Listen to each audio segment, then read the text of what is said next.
Hello bachcho, let us first read the question here. So the question states that expand the term BOD. Let's start. देखिए BOD क्या होता है? BOD होता है biological oxygen demand. Okay, मतलब जहां पर ऑक्सीजन मांग रहा है.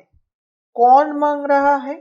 माइक्रोब्स या फिर बैक्टीरिया? ये क्वेश्चन का की कंसेप्ट है कि बायोलॉजिकल ऑक्सीजन डिमांड मतलब देखो नाम से ही माइक्रोब्स एक बायोलॉजिकल ऑर्गेनिज्म है. वो बायोलॉजिकल ऑर्गेनिज्म ऑक्सीजन मांग रहा है. क्यों मांग रहा है? क्योंकि जो ऑर्गेनिक सब्सटेंस है वाटर में उनको ऑक्सीडाइज किया जाए. तो फिर हम बीओडी को ऐसे लिख सकते हैं कि the dissolve the dissolved oxygen the dissolved oxygen that microbes the dissolved oxygen that microbes like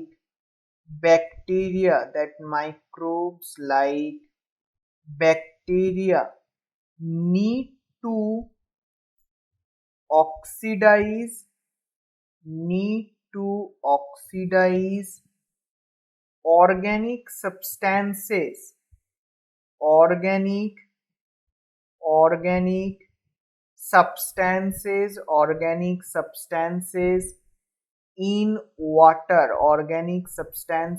in water are referred are referred to as BOD और बायोलॉजिकल ऑक्सीजन डिमांड.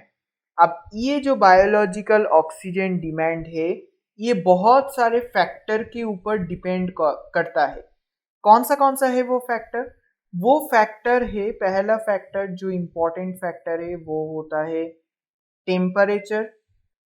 जो पानी का जो टेम्परेचर है वो कितना गर्म है वहां पर, वो टेम्परेचर में किस तरीका का माइक्रोब वहां पर रह सकते हैं, इसके ऊपर बीओडी बहुत अच्छा खासा डिपेंड करता है. तीसरा होता है पीएच. पानी का पीएच कैसा है इसके ऊपर भी डिपेंड करता है. माइक्रोब्स जो मैंने टेम्परेचर में ही कहा कि किस तरीका का माइक्रोब्स वहां पर रहेगा, वो किस तरीका का माइक्रोब्स वहां पर रहेगा वो डिटरमाइन करेगा ये पीएच और ये पानी का टेम्परेचर. अगर बहुत ज्यादा टेम्परेचर हो गया तो फिर वहां पर जरूर आर्कीबैक्टीरिया होंगे, और अगर टेम्परेचर सस्टेनेबल हो तो फिर वहां पर यू बैक्टीरिया भी रह सकते हैं. तो फिर ये माइक्रोब्स और क्या है? Organic and inorganic elements. मतलब देखिए अगर जो ऑर्गेनिक सब्सटेंस के बारे में अगर हम कह रहे हैं, वो ऑर्गेनिक सब्सटेंस जो है कि जो ऑर्गेनिक जो मॉलिक्यूल्स है, केमिकल जो मॉलिक्यूल्स है, कंपाउंड्स है, वो थोड़ा सा बड़ा है, साइज में थोड़ा सा बड़ा है, उनका मॉलिक्यूलर वेट थोड़ा सा बड़ा है. तो फिर बड़ा को तोड़ने के लिए ज्यादा ऑक्सीजन भी तो चाहिए ना. तो फिर बीओडी क्या होगा? हाई होगा. अगर बीओडी हाई हुआ मतलब क्या हुआ? ऑक्सीजन का डिमांड बढ़ गया. पानी से ऑक्सीजन का लेवल भी धीरे धीरे घटने लगेगा. क्यों? क्योंकि अगर बीओडी मतलब ऑक्सीजन का डिमांड जितना बढ़ेगा, पानी का जो ऑक्सीजन का जो लेवल है, क्योंकि ऑक्सीजन से पानी से ही जा रहा है ना, तो फिर जो ऑक्सीजन का जो लेवल है वो भी, डिसॉल्व्ड ऑक्सीजन का जो लेवल है वो भी धीरे धीरे कम होता जाएगा. मतलब लो लो डिसॉल्व्ड लो डिसॉल्व्ड ऑक्सीजन लेवल. मतलब अगर हाई बीओडी हो, लो डिसॉल्व्ड ऑक्सीजन लेवल हो, मतलब वो जो वाटर बॉडी है वो वाटर बॉडी कैसा है? पॉल्यूटेड है.